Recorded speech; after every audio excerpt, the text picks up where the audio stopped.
नमस्कार विद्यार्थियों, मेघराज गुरुकुल में आपका स्वागत है। और आज जो वीडियो लेके आए हैं आपके लिए काफ़ी मज़ेदार होने वाला है। आने वाले आपके एमटीएस एग्जाम जो सेंट्रल में वैकेंसी है भी उसमें, या रेलवे में जो कोई भी वैकेंसी आएगी उसमें, या एसएससी में कोई भी वैकेंसी है उसके अंदर, या राजस्थान में कोई वैकेंसी उसमें औसत टॉपिक होता है जिसे अपन अंग्रेजी में कहते हैं एवरेज। तो आज डिटेल में कंसल्ट करने वाले हैं। आज औसत का अपना पहला वीडियो है जिसमें बेसिक जितना भी औसत के बेसिक क्वेश्चंस होते हैं, बेसिक वेरिएंट होते हैं, लॉजिकल एनालिसिस होते हैं, उनके बारे में डिटेल में कंसल्ट करने वाले आप अच्छी तरह जानते हैं कि जिस भी टॉपिक को हम शुरू करते हैं उसको 100% टाइप वाइज कंप्लीट करते हैं। तो एक के बाद एक वीडियो कंटिन्यू देखते रहे दोस्तों, तो वीडियो के साथ बने रहेंगे तो आप 100% उस चैप्टर को इस तरह से कंप्लीट करेंगे ताकि एग्जाम के अंदर कोई भी क्वेश्चन हो जाए तो गलत नहीं हो दोस्तों। तो आज का वीडियो का पार्ट है अपना औसत, या फिर अंग्रेजी में कहते हैं एवरेज, या फिर इसको मध्यमान भी कह सकते हैं अपन। उसका बेसिक पार्ट के बारे में डिटेल में चर्चा करने वाले हैं। मतलब टाइप नंबर फर्स्ट की बात करेंगे जिसमें साधारण प्रश्न होते हैं, मतलब बेसिक क्वेश्चंस होते हैं। तो बेसिक क्वेश्चन 0 से लेकर किस हद तक होते हैं, मतलब कितने ज्यादा हो सकते हैं, उन सबके बारे में डिटेल में कंसल्ट करने वाले। तो वीडियो को एंड तक बने रहे और एक एक बात को अच्छे से समझना। तो शुरुआत बिल्कुल 0 से कर रहे हैं। और हमारे जो मैक्सिमम वीडियो आप अच्छी तरह जानते हैं कमजोर बच्चों के लिए बिल्कुल 0 से होते हैं, हाई तक होते हैं, ताकि कमजोर बच्चा भी गणित काफी आसानी सीख सके दोस्तों, और काफी इजीली सीख सके। तो चलो शुरू करते हैं अपन आपके बारे में औसत के बारे में। तो पहले जैसे औसत की चर्चा होती है या औसत के बारे में बात होती है, तो औसत की जैसे बात होती है लोगों के मन में एक बात जरूर आ जाती है कि जैसे मैंने कहा कि औसत किसे कहते हैं, तो लोग बाग डेफिनेशन या परिभाषा से कोई मतलब ही नहीं रखते, डायरेक्ट कहते हैं सर औसत होता है राशियों का योगफल बटा राशियों की संख्या। सिंपल सी बात है, क्योंकि उनको हमेशा से याद होता है कि सर औसत जो होता है, बचपन से हमने यही पढ़ा कि औसत होता है आपका राशियों का योगफल बटा राशियों की संख्या। और वास्तव में बचपन से यही पढ़ा जाता है, राशियों का योगफल बटा राशियों की संख्या। तो यही पढ़ा जाता है बचपन से, बिल्कुल करेक्ट बात है। लेकिन अगर यही पढ़ा जाता है, क्वेश्चन इस प्रकार से आ जाए, जैसे पहला क्वेश्चन मैंने दिया आपको 50 किलो, 15 किलो, 10, 5 और यहाँ पर 20 किलो का औसत ज्ञात कीजिए। मैंने पहला क्वेश्चन लिया, आपको शुरुआत कर दी बेसिक क्वेश्चनों से, और इस प्रकार से अपन ने लिया आपके सामने कि ये हो गया आपका, ठीक है। मैंने बोला औसत ज्ञात कीजिए। तो जब भी कभी इस प्रकार का प्रश्न एग्जाम में आ जाए ना, तो एक बात नोटिस करना, जब इन क्वांटिटीज को देखते हैं लोग बाग, आप क्वेश्चन को गौर से देखिएगा तो ये 10 किलोमीटर जो बीच में लिख रहा है आपको नोटिस कर रहे होंगे, ये नहीं दिखाई देता है, क्योंकि एग्जाम के अंदर बच्चे एग्जाम का इतना ज्यादा प्रेशर ले लेते हैं कि ये जो किलोमीटर दिख रहा है ये भी किलोग्राम की तरह नजर आता है एग्जाम में। जो आपको किलोमीटर नजर आ रहा होगा ये एग्जाम के अंदर किलोग्राम की तरह नजर आता है बच्चों को। और डायरेक्ट क्या करता है कि बिल्कुल सिंपल क्वेश्चन आया था सर एग्जाम के अंदर, और 5 जो संख्या दे रखी, तो उन 5 को जोड़ के 5 का भाग लगा दिया, आंसर निकाल दिया। अब मेरी गारंटी है एग्जाम वाले बहुत चालाक होते हैं, दिए गए 4 विकल्प से एक विकल्प में वो आंसर मिल भी जाएगा जो आपने निकाला है दोस्तों। तो एक बात आपको पहले बता दें कि क्वेश्चन को जब भी किसी भी एग्जाम का या किसी भी टॉपिक का क्वेश्चन आए तो उस बात को विशेष तौर से ध्यान रखें, क्वेश्चन को बहुत अच्छे से पढ़ें और दिमाग पर बिना प्रेशर लिए हुए एग्जाम दे दोस्तों, तो कंटेंट काफी अच्छा होगा आपका, ठीक है। तो अपन बात कर रहे हैं, आपसे बीच में किलोमीटर पैसा रखा है। अगर इस किलोमीटर को आप करना चाहते हैं, क्वेश्चन करना चाहते हैं, तो आपको औसत की परिभाषा पूरी पता होना चाहिए, अधूरी नहीं। तो औसत की डेफिनेशन क्या होती है, उससे ये क्वेश्चन कंप्लीटली हो जाएगा आपका। देखिए 2 या 2 से अधिक सजातीय राशियों के योगफल में, 2 या 2 से अधिक सजातीय मतलब राशियां एक ही जाति की होना चाहिए, तो 2 या 2 से अधिक सजातीय राशियों के योगफल में उनकी संख्या का भाग देने से जो मान प्राप्त होता है उसे हम औसत कहते हैं। तो 2 या 2 से अधिक सजातीय राशियों के योगफल में उनकी संख्या का भाग देने से जो मान प्राप्त होता है उसे हम औसत कहते हैं। लेकिन आप यहां देखेंगे तो नोटिस करना, काफी मजेदार बात बताता हूं मैं आपको कि यहां पर जैसे आप देखेंगे तो 4 क्वांटिटी तो आपको किलोग्राम में दे रखी है, 1 किलोमीटर में दे रखी। क्या ये 5 राशियां सजातीय हैं? क्या 5 राशियां एक ही जाति की है? तो यह क्या किलोमीटर को किलोग्राम में कन्वर्ट किया जा सकता है? क्या ऐसी कोई फॉर्मूला बना है? नहीं, बिल्कुल नहीं है। तो हम ये कह सकते हैं कि दिए गए क्वांटिटीज का औसत नहीं निकाला जा सकता। तो पहला क्वेश्चन काफी अच्छा लिया, भले हम शुरुआत बेसिक से कर रहे हैं, लेकिन हमारी शुरुआत दमदार होती है, कमजोर बच्चा भी सीखेगा और अच्छे से बच्चों को वीडियो पसंद आएगा दोस्तों, और काफी एंड तक काफी मजे से देखेगा और free of cost math reasoning इतने खतरनाक तरीके से पढ़ेगा कि एग्जाम में कोई भी क्वेश्चन आ जाए 100% गलत नहीं होगा दोस्तों। तो चलो सुनते जाइए। तो अपन ने लिखा औसत नहीं निकाला जा सकता, ऐसे कह सकते हैं आप, औसत नहीं निकाला जा सकता, मतलब औसत नहीं निकाल सकते, ठीक है। तो ये तो आपका पहला क्वेश्चन था। और औसत का मतलब गांठ बांध लेना, औसत का मतलब होता है एक का या प्रत्येक का, औसत का मतलब होता है एक का या प्रत्येक का। अगर प्रैक्टिकली समझो, जैसे आपकी क्लास में 20 विद्यार्थी और प्रत्येक विद्यार्थी 20 वर्ष का है, या विद्यार्थी को औसत आयु 20 वर्ष है। अगर मेरे से कोई पूछने अगर पूछेगा सर आपकी कक्षा में 20 विद्यार्थी बैठे हैं, प्रत्येक बच्चा कितने साल का है, तो मैं पूछने थोड़े होगा प्रत्येक बच्चे से तेरी कितनी है, तेरी कितनी है, तो मुझे पता है औसत 20 का है, तो मैं कह दूंगा प्रत्येक बच्चा 20 साल का है। तो औसत का मतलब प्रत्येक का होता है, मतलब प्रत्येक का या फिर एक का। और ये भी पता है कि भाई क्लास में तो 17 का बेटा हुआ, 18 का बेटा हुआ, 23 का बेटा हुआ, लेकिन औसत 20 का है। तो हमेशा औसत बताया जाता है। जब भी कोई क्रिकेटर क्रिकेट खेलता है तो उसका औसत ही सामने आता है और उसकी औसत से आगे की पारियों का आकलन होता है और आगे उसको मौका उसको औसत के हिसाब से दिया जाता है। चलो क्रिकेट की बात चल गई तो एक क्वेश्चन क्रिकेट का ले लेते हैं अपन। देखिए तो क्वेश्चन नंबर 2 की बात कर रहे हैं। एक क्रिकेट खिलाड़ी अपनी 5 पारियों में क्रमशः 240, 10, 0, 50 और 40 इस प्रकार से रन बनाता है। तो उस खिलाड़ी का प्रति पारी औसत रन स्कोर ज्ञात कीजिए। उस खिलाड़ी का प्रति पारी औसत रन स्कोर ज्ञात कीजिए, मतलब प्रति पारी औसत रन स्कोर क्या होगा वो आपसे पूछा गया है। प्रति पारी औसत रन स्कोर, तो राशियों का योगफल बटा राशियों की संख्या, ये तो क्लियरली बात दिख ही रहा आपको, सभी रन है तो राशियों का योगफल बटा राशियों की संख्या। तो योगफल कितना हो जाएगा आपका 340, तो योगफल हो गया आपको 340 और 340 में लगा दिया 5 का भाग, तो 6 पंजे 30 और 8 पंजे 40, तो औसत हो जाएगा आपका 68 का। तो अपन कह सकते हैं काफी इजीली जो औसत आपका 68 का हो जाएगा, मतलब औसत जो है आपका वो 68 का हो जाएगा। तो ये हो गया आपका क्वेश्चन नंबर 2। अब आता हूं मैं क्वेश्चन नंबर 3 पे, और क्वेश्चन नंबर 3 अपना क्या कह रहा है देखो सुनिए। क्वेश्चन नंबर 3 अपना ये कहता है, मैं ये कह रहा हूं आपके सामने कि एक परिवार में 5 सदस्य हैं, एक परिवार में 5 सदस्य हैं, प्रत्येक रोजाना 100 रुपये कमा के लाता है। एक परिवार में 5 सदस्य हैं, प्रत्येक रोजाना 100 रुपये कमा के लाता है। उनमें से एक होशियार है जो 20 रुपये ज्यादा कमा के लाता है। काफी मजेदार क्वेश्चन है। तो परिवार के प्रति सदस्य औसत मजदूरी प्रतिदिन ज्ञात कीजिए। तो अपन कहते हैं एक आदमी 100 रुपये कमाता है तो 5 आदमी कितने कमाएंगे 500, और एक आदमी 20 रुपये ज्यादा कमा के लाता है तो परिवार की इनकम कितनी हो गई 520 रुपये, और सदस्य कितने 5, तो जितने सदस्य उसका भाग लगाना ही पड़ेगा। तो 5 सदस्य तो 5 का भाग लगा दिया, राशियों का योगफल बटा राशियों की संख्या। तो 1 पंजे 5, 2 में भाग नहीं जाए, भाग टिट को 0 और 4 पंजे 20, तो 104 का औसत हो जाएगा आपका। मतलब ये कैसे प्रत्येक परिवार का प्रत्येक सदस्य प्रतिदिन रोजाना 104 रुपये कमा के लाता है, मतलब 104 का औसत है। भले एक जना 120 लाता हो लेकिन औसत को जाना जाएगा और औसत को कंटेन किया जाएगा। तो ये हो गया आपका क्वेश्चन नंबर 3। बिल्कुल बेसिक और छोटे क्वेश्चनों की बात करें ताकि कमजोर से कमजोर बच्चा भी अगर औसत पढ़े तो भी चुटकों में सीख जाए, और काफी डीप तक जाएंगे ताकि औसत से कोई भी क्वेश्चन अगर एग्जाम में आ जाए तो काफी इजीली करते रहेंगे। और आप डेली वीडियो देखते रहेंगे तो काफी मजा आएगा आपको। Free of cost math reason आप पढ़ सकते हैं, तो आप काफी अच्छा अप्रोच करते हैं central level exam, railway SSC और कॉम्पिटिटिव एग्जाम, भारत का कोई भी एग्जाम की तैयारी कर रहे हो बोले आप, कोई फर्क नहीं पड़ता है। जैसे मैं कह रहा हूं आपके सामने अगला क्वेश्चन सुनो, प्रथम 5 अभाज्य संख्याओं का औसत ज्ञात कीजिए। तो अगला क्वेश्चन अपना ये कहता है कि प्रथम 5 अभाज्य संख्याओं का औसत ज्ञात कीजिए। तो प्रथम 5 अभाज्य संख्याएं लिखनी है आपको और उनका औसत ज्ञात करना था। पहले इंपॉर्टेंट बात है, एग्जाम के अंदर इस पैटर्न पर क्वेश्चन आया, प्रथम 5 अभाज्य संख्या है, प्रथम 9 अभाज्य संख्या है, प्रथम 7 अभाज्य संख्या है। तो भाई इनका कोई तोड़ नहीं है, इसमें यूं भी नहीं है कि आप यूं कह दो कि प्रथम पद अंतिम पर 2 का भाग लगा दो, वो जहां अंतर समान चलता है वहां पर ऐसा किया जाता भी है। तो ये अंतर अभाज्य और भाज्य संख्याओं में कभी भी अंतर समान नहीं चलता है। अतः आप कह सकते हैं तो इनको ऐसे लिखना पड़ेगा आपको, जैसे मैंने लिखा 2, 3, 5, 7 और 11 और भाग लगा दिया मैंने आपके सामने 5 का। तो प्रथम 5 अभाज्य संख्या लिख दी और 5 का भाग लगा दिया। तो अपन कह सकते हैं राशियों का योगफल बटा राशियों की संख्या, ऐसे कह सकते हैं अपन, राशियों का योगफल बटा राशियों की संख्या। तो 11 और 7 कितना हो गया आपका 18, 18 और 5 कितना हो गया आपका 23, 23 और 3 कितना हो गया 26, और 26 और 2 कितना हो गया आपका 28। अब 28 में 5 का भाग लगाइए, 5 पंजे 25 और 6 पंजे 30, मतलब 5.6 का औसत है। कितना औसत है बताओ 5.6 का औसत है। इस प्रकार से अपन कर सकते हैं आपके सामने। इसके बाद आता है आपका क्वेश्चन नंबर 5, जिसमें ये बोल रहा है वह प्रथम 5 अभाज्य संख्याएं थी, अब बोल रहा प्रथम 5 भाज्य संख्याओं का औसत ज्ञात कीजिए। प्रथम 5 जो भाज्य संख्या है उनका औसत ज्ञात कीजिए। प्रथम 5 भाज्य संख्या है, तो पहली भाज्य संख्या कितनी है 4, अगली 6, उसकी अगली 8, फिर 9 और फिर हो जाएगा 10। भाज्य संख्या क्या होती है जिन्हें गुणनखंड अपन कर सके, और अभाज्य संख्या होती है जिन्हें गुणनखंड नहीं कर सके। तो ये इनके गुणनखंड कर सकते हैं, वो है आपकी।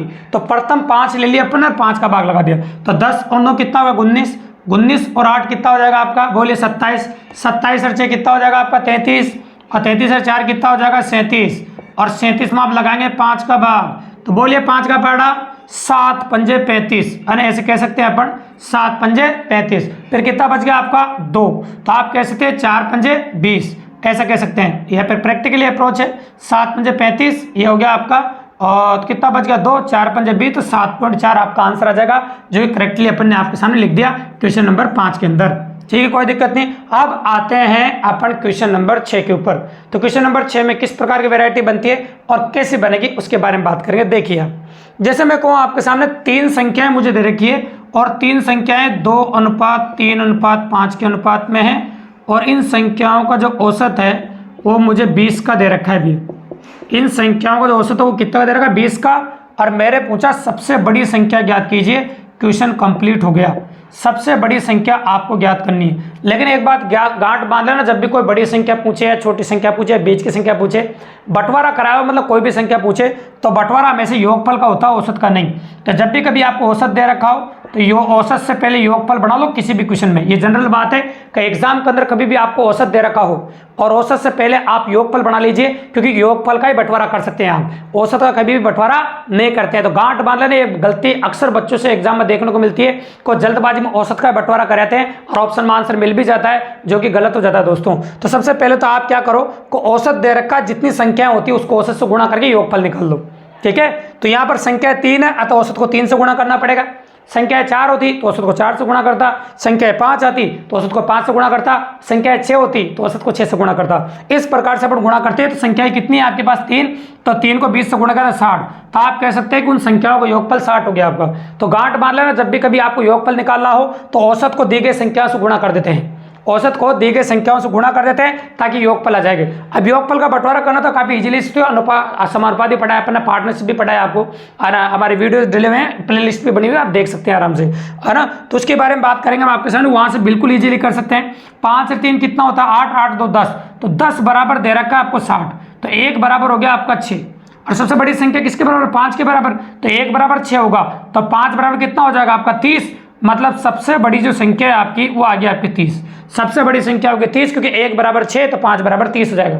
तो इस प्रकार से अगर आप सीखे तो एग्जाम में बिना पेन चलाए क्वेश्चन कर सकते हैं। तो आपको समझाने के लिए मैंने पेन भी चलाया, नहीं डायरेक्ट आप देखेंगे औसत 20 का यार, संख्या 3 है तो योगफल कितना होगा 60, और 5 और 3 और 2 भी 10 होता है, 10 बराबर 60, 1 बराबर 6, और 1 बराबर 6 है तो बड़ी संख्या किसके बराबर, 5 के बराबर है, तो 1 बराबर 6 होगा तो 5 बराबर 30 होगा। विदाउट पेन चलाए क्वेश्चन कर सकते हैं मात्र 5 सेकंड में। तो इस प्रकार की वेरायटी एग्जाम के अंदर देखने को मिलेगी। देखो बिल्कुल जीरो से स्टार्ट किया है और काफी अच्छे क्वेश्चनों तक हम बढ़ते जा रहे हैं, और अपन जा रहे हैं बेसिक क्वेश्चनों पर। जो बेसिक क्वेश्चन बनते हैं उन्हीं के बारे में चर्चा कर रहे हैं। अभी साधारण प्रश्नों की मैंने कोई टाइप वगैरह स्टार्ट नहीं किए, बिल्कुल बेसिक ही बातें कर रहे हैं। अब आते हैं अपन क्वेश्चन नंबर 7 पे। तो क्वेश्चन नंबर 7 अपना क्या कहता है उसके बारे में बात कर लेते हैं। देखिए आप, है ना। तो क्वेश्चन नंबर 7 में प्रैक्टिकली जो अप्रोच आपको दे रखी है उसके बारे में बात करूं तो मैं कह रहा हूं 3 परिणाम है, उसका औसत आपको दे रखा है 80 का। मतलब ये कह सकते हैं कि एक पेपर दिया आपने जिसमें 3 परिणाम थे, मतलब 3 सब्जेक्ट थे, उनका औसत 80 का है। तो बताओ टोटल तीनों सब्जेक्टों में मिलाकर आपने नंबर प्राप्त करे 240। उनमें से प्रथम 2 सब्जेक्ट में आपके 90 के औसत से रन आए, नंबर आए, मतलब वो प्रथम 2 सब्जेक्टों में 90 के औसत से नंबर आए तो कितने नंबर आ गए आपके 186। तो मैंने बोला तीसरा परिणाम ज्ञात कीजिए, तीसरा परिणाम ज्ञात कीजिए। तो भैया ये तो 3 का योगफल निकाल दिया अपन ने, ये 2 का योगफल निकाल दिया, और 3 के योगफल में से 2 का योगफल घटा दोगे तो अपना आप ही तीसरा परिणाम आ जाएगा। 3 के योगफल में से 2 का योगफल घटा दोगे तो तीसरा परिणाम अपने आप आ जाएगा, है ना। तो 240 में से 180 घट जाएगा तो आपका आ जाएगा 60, जो काफ़ी इजीली लिख दिया अपन ने और काफ़ी आसानी से लिख दिया। मतलब तीसरे परिणाम उसके 60 नंबर आए मात्र। तीसरे परिणाम की अगर हम बात करें तो तीसरे परिणाम में उसके 60 नंबर आए, मतलब ओनली 60 नंबर आए। ठीक है, कोई दिक्कत नहीं, बिल्कुल नॉर्मली। तो काफ़ी इजीली अप्रोच कर दिया अपन ने। तो क्वेश्चन की लैंग्वेज एक बार और सुना देते हैं। तो यूँ कैसे 3 परिणामों का 80 है और उनमें से प्रथम 2 परिणामों को सब 90 है, तो तीसरा परिणाम ज्ञात कीजिए। तो 3 का 80 दे रहा का योगफल निकाल लिया, 2 का 90 दे रहा का योगफल निकाल लिया, और 3 वाले में से 2 वाला घटा दिया, तीसरा परिणाम आ गया। है ना, बिल्कुल सिंपल, काफी इजीली अपन कर सकते हैं। चलो एक और मजेदार क्वेश्चन लेते हैं। एक परिवार में माँ और बेटी है, माँ और बेटी की आयु में 3:7 का अनुपात है, और दोनों की आयु का जो औसत है वो 30 वर्ष का है। ठीक है, तो मैंने अभी थोड़ी देर पहले कहा था आपसे कि क्वेश्चन पूरा पढ़ने से पहले, क्वेश्चन करने से पहले औसत दे रखा हो तो योगफल बना लो पहले। तो पहले योगफल बनाएंगे। इंसान 2 है, संख्याएं 2 है तो 2 से गुणा करो, 3 है तो 3 से गुणा करो, या 2 ही है तो 2 से गुणा करो। 30 को 2 से गुणा करके कितना आ जाएगा 60, तो योगफल हो गया आपका 60। ठीक है, क्या योगफल 60 आने के बाद क्या मम्मी और बेटी की आयु बता सकते हो? थोड़ा चेंज कर देते हैं, मम्मी बड़ी होती है 7 कर दें और बेटी की आयु आप 3 कर दें, तो 7:3 का अनुपात में आपको दे रखी। अब बता सकते हैं आप 7 और 3 कितना हो जाएगा 10, तो 10 बराबर दे रखा आपको 60, तो 1 बराबर कितना होगा आपका 6। ठीक है, तो मम्मी की बता सकते हो 7 बराबर कितना होगा, 6 7 42। तो मम्मी हो गई 42 साल की, मम्मी हो गई 42 साल की, और 60 में से बाकी जो 18 बच रहा है वो बेटी का है। तो मम्मी हो गई 42 साल की और जो बेटी है वो आपकी 18 साल की होगी। अब क्वेश्चन की आखिरी लाइन पढ़ के क्वेश्चन को कंप्लीट करते हैं। देखो क्वेश्चन की आखिरी लाइन है कि 6 वर्ष पहले इन दोनों की आयु में क्या अनुपात था। क्वेश्चन कंप्लीट कर रहे हैं, 6 वर्ष पहले इन दोनों की आयु में क्या अनुपात था। तो 6 वर्ष पहले जाने के लिए 6 वर्ष कम हो जाएगा दोनों में, इसमें 6 वर्ष कम करोगे तो 36 आ जाएगा, इसमें 6 वर्ष कम करोगे तो 12 आ जाएगा, और आप 12 से काट सकते हो, 12 कम 12, अब 12 तिया 36। तो आप कह सकते हो 6 वर्ष पहले इन दोनों की आयु में 3:1 का अनुपात था। तो आप कह सकते हैं कि 6 वर्ष पहले आने कह सकते हैं अपन आपके सामने 3:1 का अनुपात था। इस प्रकार से ये हो गया आपका क्वेश्चन नंबर 8, जो कि काफ़ी इजीली अप्रोच कर दिया अपन ने, काफ़ी आसानी से कर दिया। चलो क्वेश्चन नंबर 9 देख लीजिए आप, और क्वेश्चन नंबर 9 की बात कर लेते हैं अपन। क्वेश्चन नंबर 9 क्या कह रहा है अपना, मैं बोल रहा हूँ 50 संख्याओं का औसत 30 है। 50 जो संख्या है उनका औसत क्या है, 30। तो जब भी कभी आपको दी गई संख्याओं या कोई भी दे रखा हो आपको, उनका औसत दे रखा हो, तो पहले संख्याओं को औसत से गुणा करके योगफल निकाल लिया करो। जब भी एग्जाम में कोई भी क्वेश्चन आए तो संख्याओं को औसत से गुणा करके योगफल निकाल लिया करो। तो संख्याओं को औसत से गुणा करने के बाद अपन ने योगफल निकाल दिया, और योगफल आ गया आपका 1500। ठीक है, अब मैं ये कह रहा हूँ आपके सामने, यदि इनमें से दो संख्याएं 60 और 40 हटा दी जाए, जय फिर यूँ कैसे दो संख्याएं 60 और 40 हटा दी जाए, ऐसा कह रहे हैं आप। तो दो संख्या हटा दिया अपन ने 60 और 40, तो शेष बची संख्याओं का औसत ज्ञात कीजिए, ऐसा अपन ने बोला आपके सामने। तो 2 18 60 और 40, तो कितना हो गया आपका बताओ, 100। तो 100 माइनस करना पड़ेगा आपको इसमें से, तो 100 माइनस किया था कितना हो जाएगा आपका 1400, और आपको भाग लगाना पड़ेगा, दो संख्या माइनस करी इधर से, तो 2 माइनस करी तो 48 का भाग लगाना पड़ेगा। ठीक है, कोई दिक्कत नहीं, बिल्कुल नॉर्मली। अगर संख्या 3 माइनस करते तो आप 47 का भाग लगाते। एक प्रैक्टिकल तरीका बता रहे ताकि एग्जाम में कोई भी क्वेश्चन आ जाए, 4 संख्या हटाते तो 46 का भाग लगाते, और 5 संख्या हटाते तो 45 का भाग लगाते।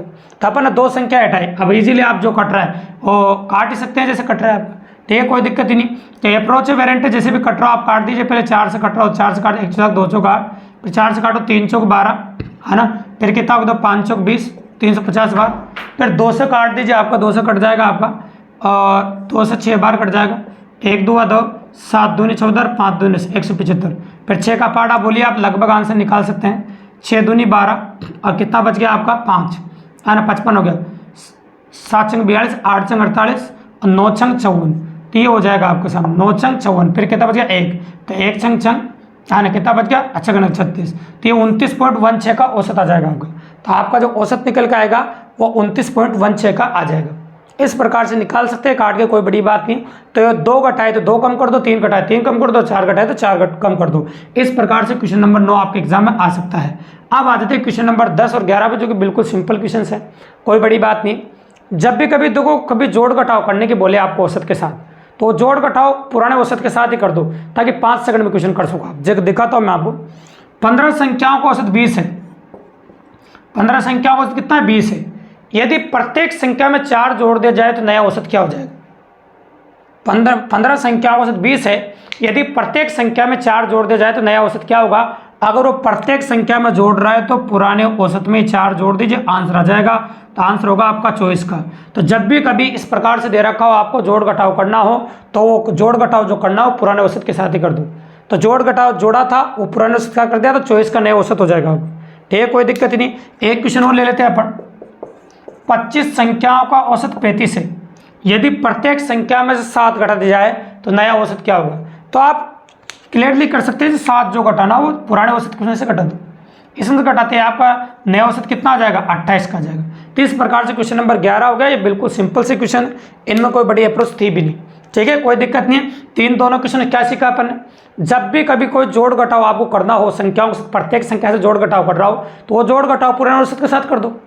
ठीक है, जिसमें मात्र 2 सेकंड में आपका जवाब आ जाएगा। सिंपली कर सकते हैं अपन। इसके बाद आ जाओ क्वेश्चन नंबर 12 पे और 13 पे, जो कि टेम्परेचर वाले क्वेश्चन है, तापमान वाले क्वेश्चन एग्जाम में कई बार आ जाते हैं, तो उनके बारे में बात कर लेते हैं। तो देखो बोल रहे हैं, किसी शहर का सोमवार, मंगलवार और बुधवार का औसत तापमान 40 डिग्री सेंटीग्रेड है। इस प्रकार से लिख दिया अपन, ये लिख दिया 40 डिग्री सेंटीग्रेड है। उसी शहर का मंगलवार, बुधवार और गुरुवार का औसत तापमान है ना, अपन ले सकते हैं कुछ भी अपनी मर्जी, है ना। 40 डिग्री से औसत तापमान दे रखा है 40 डिग्री सेंटीग्रेड, अभी लिख देंगे, और इसका 38 डिग्री सेंटीग्रेड। तो औसत 40 डिग्री सेंटीग्रेड अगर आपको दे रखा है, 3 दिन दे रखे, 3 से गुणा करना पड़ेगा, तो योगफल 120 लिखना पड़ेगा। योगफल कितना लिखना है? 120, क्योंकि औसत तो 40 है और 3 है, मैंने कहा था जितनी क्वांटिटी होती है उन्हीं से गुणा कर दे 120 हो जाएगा, और इनका औसत 38 दे रखा है, तो 38 को भी आपको किससे गुणा करना पड़ेगा बताओ? आपको 3 से करना पड़ेगा। जैसे 38 को आप 3 से गुणा करेंगे तो कितना हो जाएगा बताओ? 114 हो जाएगा, है ना। तो 38 को 3 से गुणा करने पर 114 हो जाएगा आपको, ठीक है। तो पहले तो इसको सोल्व कर देते हैं, फिर आगे की लाइन पढ़ेंगे अपन। तो देखो ये माइनस कर दो, ये माइनस कर दो, ये माइनस कर दो, ये माइनस कर दो, मंगलवार से मंगलवार, बुधवार से बुधवार कट गया, तो सोमवार प्लस का और गुरुवार माइनस का, अरे घटाओगे तो 6 आ जाएगा। अब क्वेश्चन की आखिरी लाइन पढ़ते हैं। यदि गुरुवार का तापमान 20 डिग्री सेंटीग्रेड है तो सोमवार का तापमान ज्ञात कीजिए। यदि गुरुवार का तापमान 20 डिग्री सेंटीग्रेड है तो सोमवार का तापमान ज्ञात कीजिए। तो अपन कह सकते हैं गुरुवार का तापमान 20 डिग्री सेंटीग्रेड है तो सोमवार का तापमान आपको बताना है, ठीक है। तो ये माइनस का 20 उधर जाएगा, प्लस का हो जाएगा, तो सोमवार का जो तापमान है आपका वो हो जाएगा आपका 26 डिग्री सेंटीग्रेड।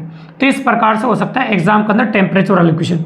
अब आपके मन में सवाल उत्पन्न हो रहा होगा, सर एग्जाम के अंदर टेम्परेचर वाले क्वेश्चन में चेंजेस क्या हो सकता है? ये 12 क्वेश्चन के 4 हो जाएंगे, फिर भी कटने के बाद 2 ही बचेंगे। पहला चेंजेस ये है। दूसरा चेंजेस ये है कि जैसे मैंने यहाँ गुरुवार का तापमान डायरेक्टली दे देता है 20 डिग्री। अब एग्जाम वाला कभी ऐसे देता नहीं है, कई बार ऐसे भी दे देता है कि गुरुवार का तापमान सोमवार के तापमान का 4/5 है, तो यहाँ गुरुवार की जगह 4/5 सोमवार लिख दो, सोल्व कर दो, सोमवार का मान आ जाएगा। तो इस प्रकार की थोड़ी टेक्निक इस्तेमाल कर देता है गुना करके, तो कोई बड़ी बात नहीं। इस प्रकार से टेम्परेचर वाले क्वेश्चन आप काफी इजीली कर सकते हैं। और अगर फिर भी बेसिक क्वेश्चंस में जो अपन ने आज का जो वीडियो कंप्लीट किया, आपका औसत का जो पहला वीडियो अपना, और भी टाइप्स वगैरह के नेक्स्ट वीडियोज आपके आएंगे अगली क्लास में, लेकिन जो अपन ने बेसिक का वीडियो कंप्लीट किया, बेसिक से रिलेटेड कोई भी औसत में क्वेश्चन आपको कहीं भी नजर आए तो देखो कमेंट बॉक्स में कमेंट जरूर कीजिए दोस्तों, उसका जवाब मिलेगा आपको 100%। मैं बार बार कहता रहता हूं, अगर वीडियो आप कंटिन्यू देख रहे हैं तो चैनल को सब्सक्राइब कर दीजिए दोस्तों, और जो भी क्वेश्चन में प्रॉब्लम आ रही है उन क्वेश्चन को आप डाउट के रूप में मेरे वीडियो पे कमेंट कीजिए, ताकि मैं उनको हर संभव मदद करूँ और उनको सोल्व करके आप तक पहुंचाऊं दोस्तों, ठीक है। तो इस प्रकार से free of cost math reasoning पढ़ते रहिए आप, कोई पेड कोर्स की जरूरत नहीं है दोस्तों। धन्यवाद।